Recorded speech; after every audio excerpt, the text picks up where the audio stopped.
ধুনীয়া নেকলেছ কেইডাল আপোনালোকক মই বেক কেমেৰা কৰি দেখাই দিছোঁ এইকেইডাল পিয়'ৰ চিলভাৰ বেছ গ'ল্ড পলিছৰ নেকলেছ হ'ব এনেকুৱা এডাল আহিব ডিজাইনটো এইটো হ'ব এইটো ডিজাইনকেইটা আপোনালোকক মই বেক কেমেৰা কৰি দেখাইছোঁ যেতিয়া আপোনালোকে চাবলৈ ভাল পাব আৰু এটা ডাবল ষ্টেপৰ আছে যিটো মই ৰিলছ কৰিছিলোঁ একেলগে দুটা ডিজাইনত মানে দুটা থাকিব জইনিং হয় দুটা খুব ধুনীয়া এইটো খুব হেভি হয় পিয়'ৰ চিলভাৰৰ ওপৰত গ'ল্ড পলিছ কৰা আৰু এটা আছে একদম চিম্পলত এইটো খুব ধুনীয়া একদম চিম্পলত আছে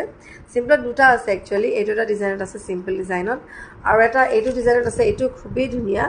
আৰু লাষ্ট এটা দেখাইছোঁ এইটো ইয়াৰ এইকেইটা কালেকশ্যনে এভেইলেবল আছে চ' যদি আপোনালোকে নেকলেছ ল'ম বুলি ভাবিছে পিয়'ৰ চিলভাৰ বেছ গ'ল্ড পলিছৰ যদি লাগে স্ক্ৰীনশ্বট লৈ হোৱাটছএপ কৰিব এইবাৰ আপোনালোকৰ গ'ল্ডে হয় নে কি হয় কোনেও ধৰিব নোৱাৰিব কাৰণ পিয়'ৰ চিলভাৰত বনাই দিয়া হৈছে আৰু গ'ল্ড পলিছৰ কাৰণে বহুত ধুনীয়া লাগিছে আৰু প্ৰাইচটো একদম ৰিজনেবল প্ৰাইচত ল'ব পাৰিব আপোনালোকে 6,000 আছে 6,800 7,000 7,500 তেনেকৈ আপোনালোকে পাই যাব পিয়'ৰ চিলভাৰ বেছ গ'ল্ড পলিছৰ যদি লাগে আপোনালোকে স্ক্ৰীনশ্বট